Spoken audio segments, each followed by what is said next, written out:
Você está vendo essa frase aí, desse homem famoso, muito famoso, não para o nosso povo, mas para o povo norte-americano, político, inventor, cientista, escritor, filósofo e um monte de coisa. Mas infelizmente não foi um homem que reconheceu a Bíblia como palavra de Deus. Infelizmente não foi. Mas, de qualquer maneira, o que ele está dizendo aí é algo tão óbvio que até mesmo uma pessoa que não reconhece a Bíblia como palavra de Deus pode reconhecer isso como verdade, porque faz parte da revelação de Deus presente no coração dos homens. O contentamento torna os homens pobres em ricos. O descontentamento torna os homens ricos em pobres. Você veja que até mesmo uma pessoa que não reconhece a palavra de Deus como autoritativa em sua vida, reconhece que contentamento é muito importante, a tal ponto que isso pode mudar a vida de alguém. E aí, nesse sentido, eu quero contar uma história para vocês. Quem conta essa história é um autor que escreveu sobre contentamento, um livro muito bom que ele tem inclusive sobre isso, William P. Barclay. Ele nos conta uma história interessante sobre o contentamento. Ele retirou essa história de um dos livros de um autor russo muito famoso de literatura chamado Leon Tolstói. E ele diz que Leon Tolstói escreveu uma história chamada Quanta Terra um Homem Precisa. Essa história é sobre um camponês fazendeiro bem-sucedido que não estava satisfeito com o que tinha. Ele sempre queria mais de tudo. Um dia, o fazendeiro recebeu uma oferta. Por 100 rublos, e aí eu não sei quanto isso seria em dinheiro para a gente, mas pelo que dá para entender pelo conto de Tolstói, não era um grande valor. Ele poderia comprar toda a terra que conseguisse percorrer a pé em um dia. Então, o combinado era esse: você paga 100 rublos e o quanto você conseguir andar a pé de terra em um dia é seu, por esse valor. Ok? Então, esse era o combinado. A única condição do negócio era que ele precisava estar de volta ao ponto de partida antes do pôr do sol. Então ele tinha que sair de um ponto, andar o quanto ele conseguisse, ok? E retornar até o sol se pôr. Aonde ele conseguisse ir até que o sol se pôsse e ele estivesse de novo ao ponto de partida, era dele por esse valor. O combinado era esse.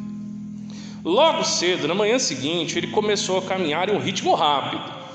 Ao meio-dia ele estava muito cansado, mas continuou cobrindo cada vez mais terreno. Bem no meio da tarde, ele percebeu que sua ganância o havia levado longe do ponto de partida. Ele acelerou o passo e, à medida que o sol começava a se pôr no céu, ele começou a correr, sabendo que, se não voltasse antes do pôr do sol, a oportunidade de se tornar um proprietário de terras ainda maior seria perdida. À medida que o sol começava a se pôr no horizonte, ele avistou a linha de chegada. Ofegante, cansado e com o coração disparado, ele juntou todas as últimas forças de seu corpo e atravessou a linha pouco antes do sol desaparecer. Imediatamente após isso, ele desabou e havia sangue escorrendo de sua boca. Em poucos minutos ele estava morto.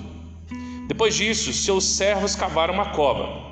Essa cova não tinha mais do que 1,80 m de comprimento por 90 centímetros de largura, respondendo ironicamente a pergunta feita no começo: quanta terra um homem precisa? Interessante essa história, né? Então William Barclay conta sobre isso, retirado de um dos contos de Leon Tolstói. Quanta terra um homem precisa? Na cabeça dele, no princípio, ele achou que precisava de muito, mas depois, logo, os servos dele descobriram que 80 por 90 era mais do que suficiente. Não sei quanto que isso dá em metros cúbicos, mas deve ser mais ou menos uma gaveta.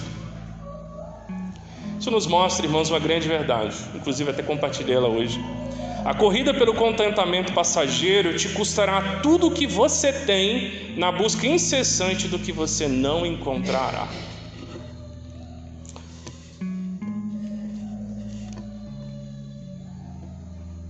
A corrida pelo contentamento passageiro te custará tudo o que você tem na busca incessante do que você não encontrará. Vamos orar. Senhor Deus, nesse momento, Senhor, peço que o Senhor fale aos nossos corações em relação à importância de buscar contentamento. É desafiador, mas é necessário. E nós vamos, Senhor, aprender que o único contentamento possível e duradouro está em Jesus Cristo. É o que pedimos em Teu nome, Senhor. Amém. Vamos então pensar a respeito da necessidade do contentamento cristão. São algumas lições ou razões que eu vou ver, então nós vamos ver só a primeira parte hoje, tá bom? E aí nós vamos entender que o contentamento, ele é um grande desafio, porque o aprendizado dele é desafiador, muito desafiador, mas apesar disso, ele é necessário. Mas por que é desafiador? Primeiro, porque ele não é natural, a gente precisa aprender a ser contente.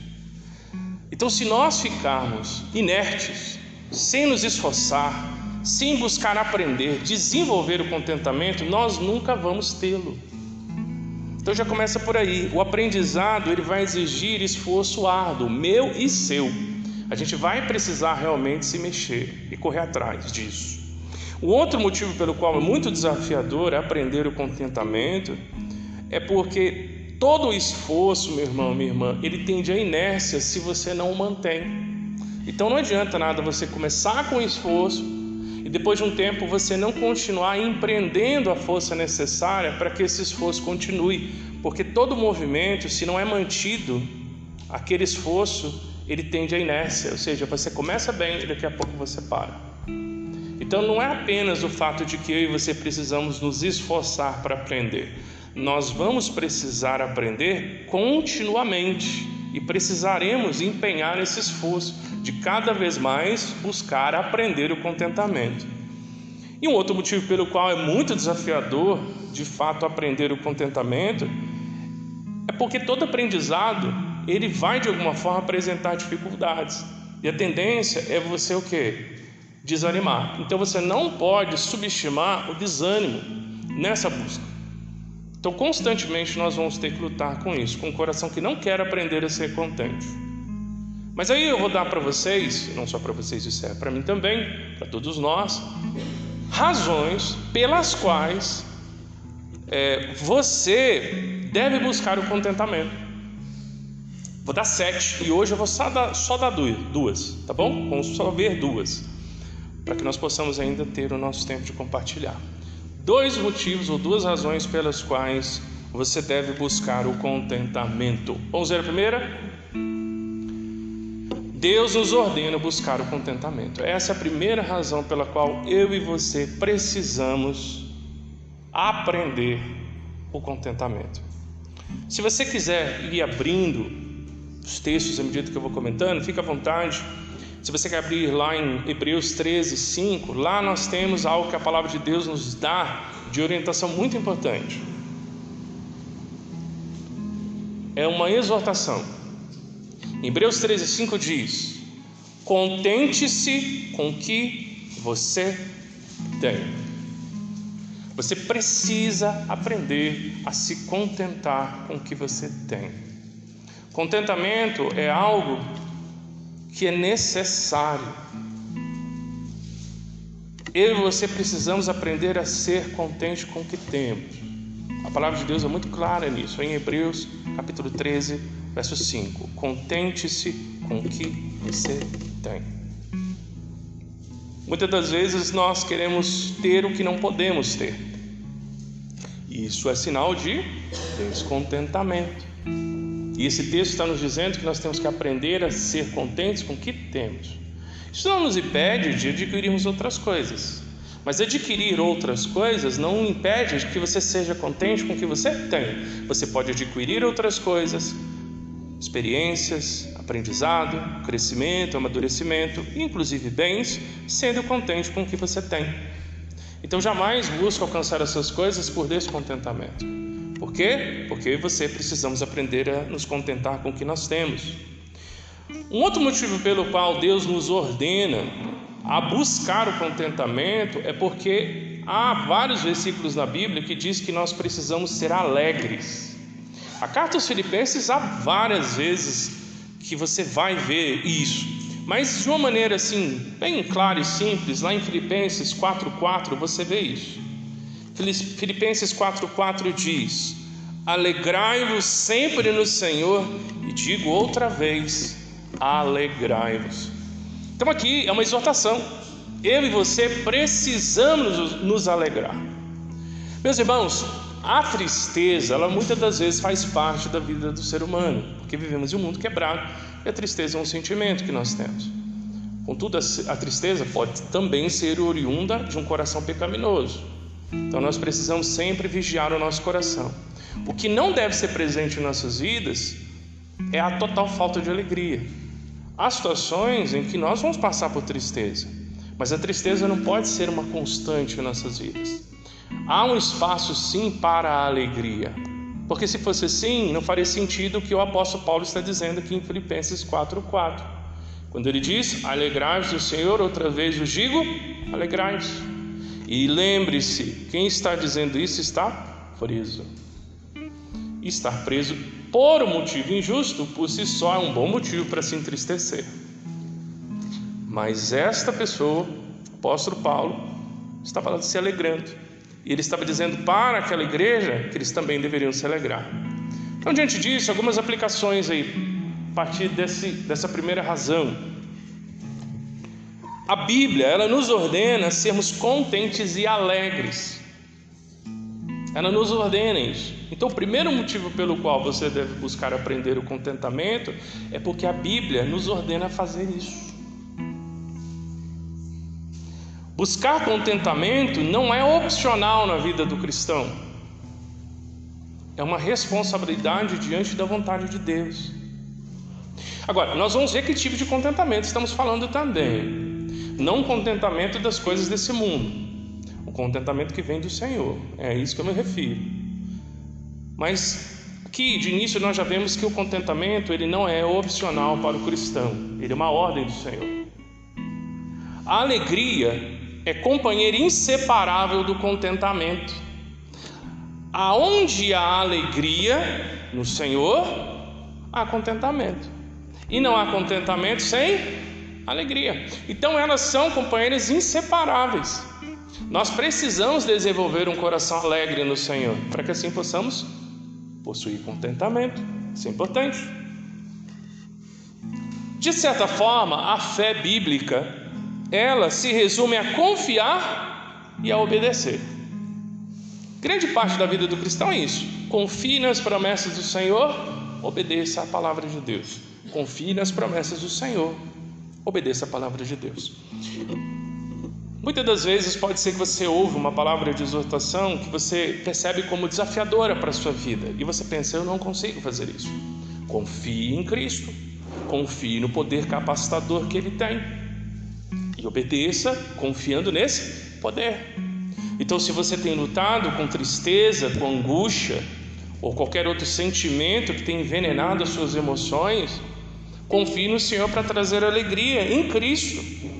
Confie no Senhor para trazer contentamento em Jesus. Busque isso nele. Agora, é importante você saber que isso não é algo opcional. Você precisa fazer isso. Eu também preciso. Nós temos que buscar contentamento. E, de certa forma, a fé bíblica se resume em isso: confiar e obedecer. O povo de Deus o glorifica obedecendo. Nós glorificamos a Deus à medida que nós o obedecemos. Obedecer se trata de adoração. Então, portanto, se você busca contentamento e alegria no Senhor, você está glorificando a Deus. Isso é muito importante. A sua busca por contentamento traz glória a Deus. Isso glorifica o Senhor. Ele é glorificado no seu contentamento, porque Ele provê contentamento. Ele é glorificado na sua alegria, porque é Ele que provê essa alegria. Isso é muito importante. Jesus mesmo diz: se vocês me amam, obedecerão aos meus mandamentos. Então nós obedecemos não por medo, mas por amor. É o que eu disse algum tempo atrás. O nosso relacionamento com Deus não é baseado no medo, é baseado no respeito. E onde há respeito, há amor. E onde há amor, a respeito. Essas coisas andam juntas. Nós obedecemos a Jesus porque nós o amamos. E se o amamos, nós vamos obedecê-lo. Não podemos dizer que amamos a Jesus e não o obedecemos. Não podemos obedecer a Jesus de fato, de coração, se nós não o amarmos. O que nós vemos aqui, meus irmãos, é que se Deus nos ordenou a sermos contentes, primeiro, isso é para o nosso bem, e segundo, isso é para a sua glória. Então, ser contente, biblicamente, é algo que é bom para você, o que com relação também é bom para mim e para toda a igreja, mas primeiramente é bom para você, e é Deus que deseja isso para a sua vida, e isso traz glória a Deus. E o que diz lá em Neemias 8:10? A alegria do Senhor é a nossa força. Agora, preste atenção nessa expressão. Lá, Neemias, ele está falando a respeito dessa alegria, porque eles não deveriam se entristecer face às dificuldades que estavam enfrentando, a consequência dos pecados, enfim, uma série de coisas, mas antes eles deveriam renovar suas esperanças na palavra de Deus, deveriam se lembrar que a alegria do Senhor é a força deles, ou é a nossa força. Essa alegria do Senhor não é alegria apenas que pertence ao Senhor, mas é uma alegria que procede do Senhor. Esse do aí, ele traz sentido de proceder, é uma alegria que vem dele. Então, o que nos fortalece é a alegria que procede do Senhor, é uma alegria que vem de Deus, é uma alegria sobrenatural, é uma alegria encorajadora, fortalecedora. É dessa alegria que eu estou dizendo. E aqui o apóstolo Paulo tinha dito: alegrai-vos no Senhor, outras vezes vos digo, alegrai-vos. Em que alegria? A que vem do Senhor. É essa alegria. Então, portanto, a primeira coisa que nós precisamos ter muito claro é que Deus ordena que nós venhamos a buscar contentamento. Precisamos buscar contentamento, isso é muito importante. Segunda razão pela qual nós devemos buscar contentamento é porque o contentamento é um tesouro inestimável, muito precioso. O contentamento é muito valioso. Se você quiser dar uma olhada lá em 1 Timóteo, capítulo 6, verso 6, há algo muito interessante lá, no qual nós vamos ver essa segunda razão, de que o contentamento é um tesouro inestimável. 1 Timóteo, capítulo 6, verso 6. 1 Timóteo 6, 6. Aqui o apóstolo Paulo diz: a piedade, e aqui piedade não é dó, porque na língua portuguesa piedade pode ser dó, mas aqui não é esse sentido. Piedade no sentido de amor a Deus, amor às coisas de Deus. A piedade acompanhada de satisfação, ou talvez a sua versão está contentamento, é grande fonte de lucro. Então aqui deixa de maneira clara: uma vida espiritual produtiva, uma vida espiritual sincera, uma vida espiritual que reflete o amor a Deus, ou resumindo, a piedade, quando ela é acompanhada de contentamento, ela é fonte de muito lucro, ou seja, ela é preciosa, valiosa, ela é lucrativa, ela é boa para você, é isso que ele quer dizer. Então nós vemos aqui que é inestimável, é de grande valor. No verso 7, nesse mesmo capítulo, olha o que diz: porque nada trouxemos para este mundo, e daqui nada podemos levar. O que nós vemos aqui, meus irmãos? Somente a eternidade é o que importa.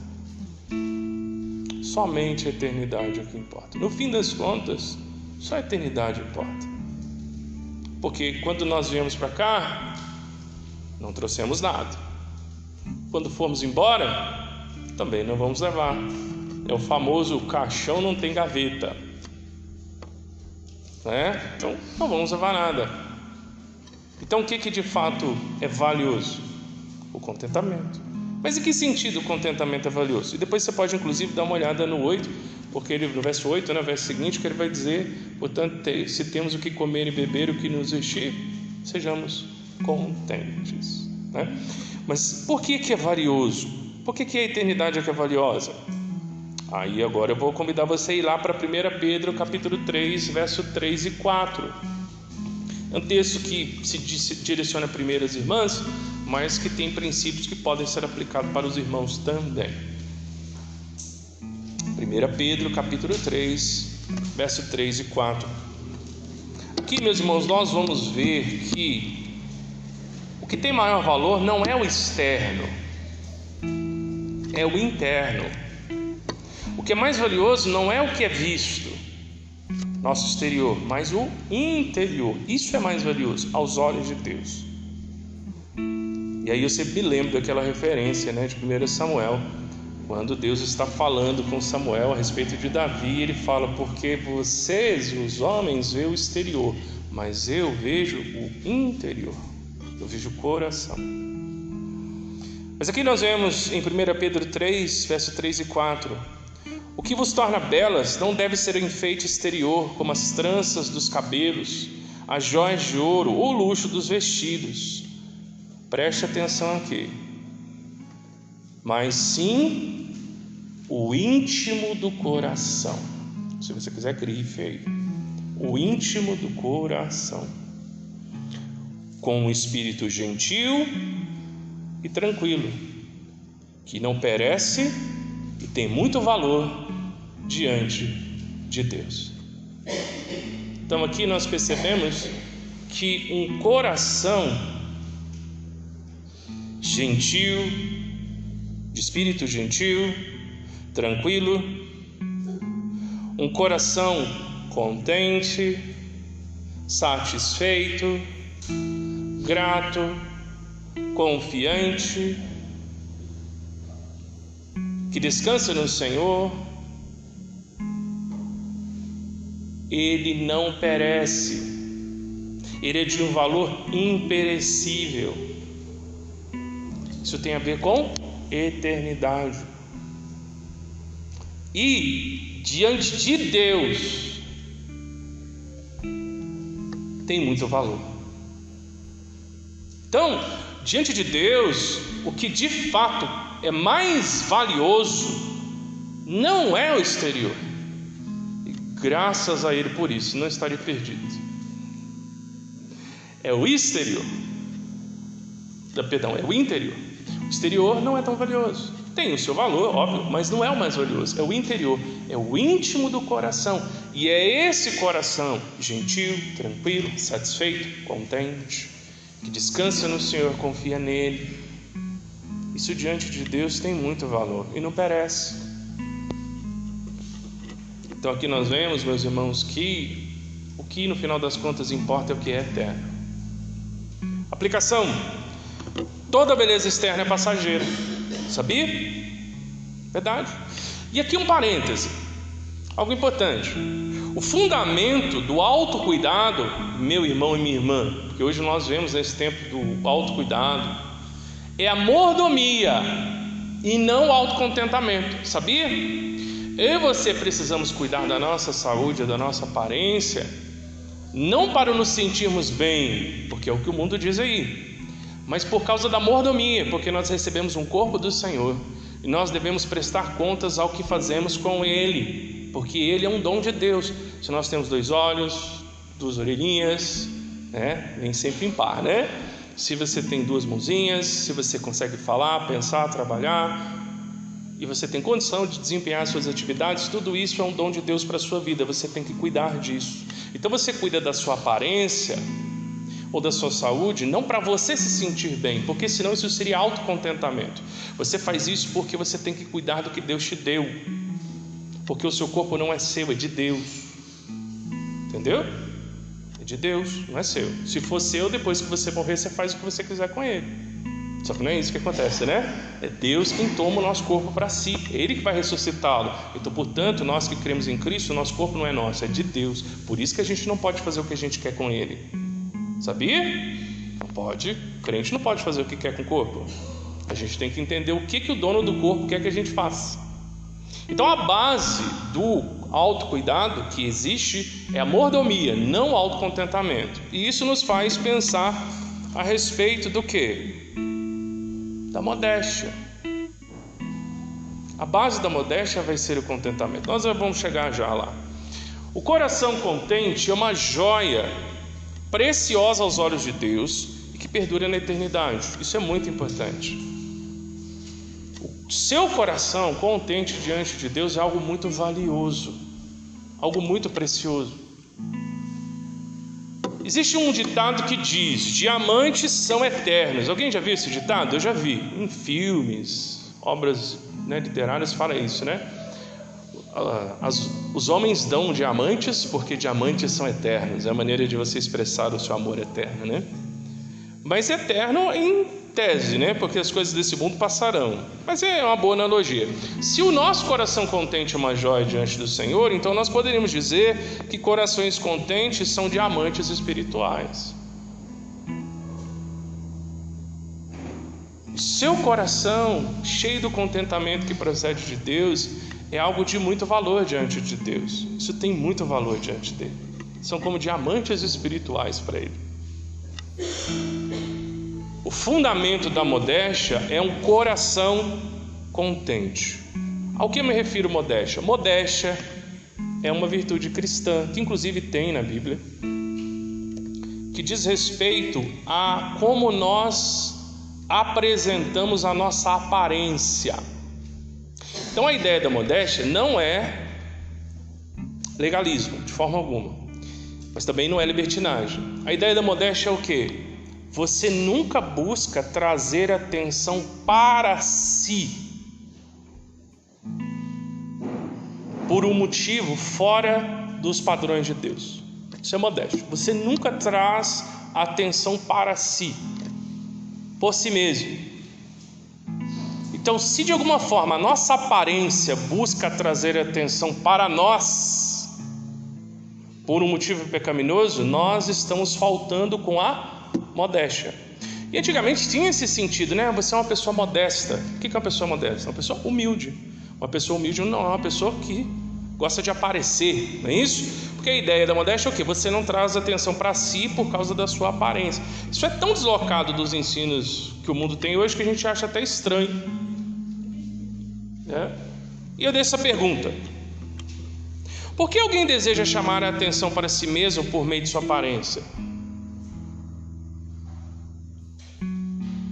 Por que alguém gostaria de chamar a atenção para si? Porque eu quero me sentir bem, eu quero me sentir valorizado, eu quero me sentir desejada, eu quero me sentir importante, eu quero me sentir, elogiada, amada, eu quero me sentir bem. Ok, esse é o padrão do mundo, correto?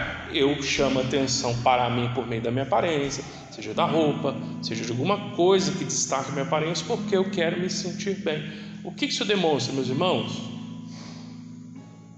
Falta de contentamento. Falta de contentamento. Porque se nós tivermos contentamento no Senhor, não vai haver essa necessidade. Você já é uma pessoa contente. Você não precisa se contentar dessa forma. Mas quando nós não somos contentes no Senhor, nós buscamos contentamento em um monte de coisas. E uma delas é chamar a atenção para nós. Queremos ser valorizados, queremos nos sentir bonitos, queremos nos sentir desejados, né? E uma das maneiras é o quê? A nossa aparência. Então, se eu entendo que minha aparência é para o Senhor, eu vou buscar por meio da minha aparência apontar para o meu Senhor e não para mim. Então esse que é o problema. A modéstia, ela tira o foco de Deus e joga na gente. É como se você pegasse um holofote e lançasse em você. Você tira de Deus e joga para você. Mas por que alguém faria isso? Porque não tem contentamento. Porque quando nós temos contentamento, nós vamos lançar esse holofote para aquele que é a fonte do nosso contentamento, que é Deus.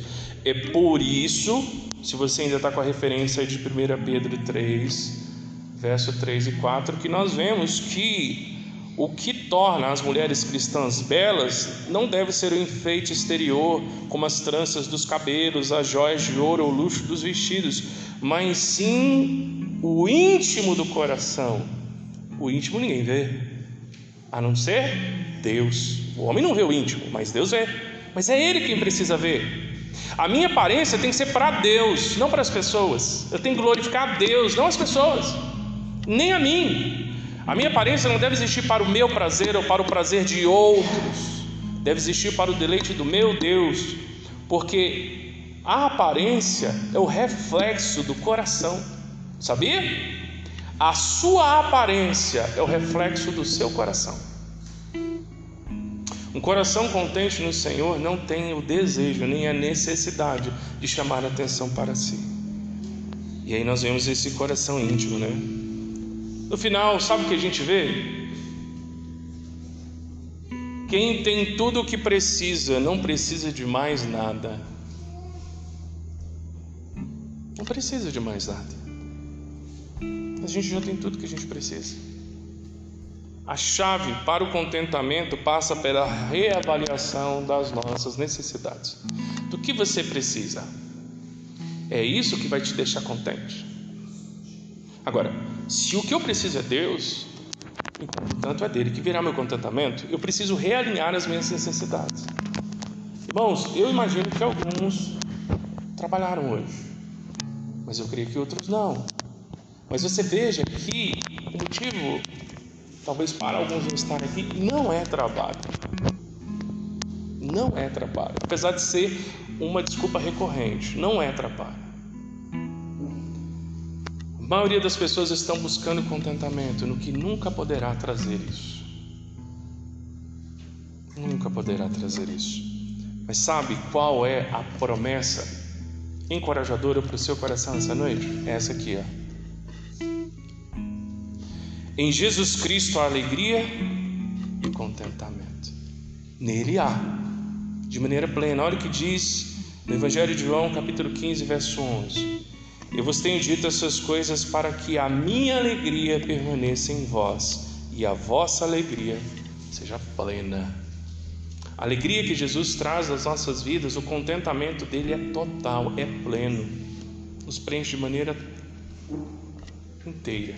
Ele mesmo diz: eu vim para que vocês tenham vida e vida em abundância.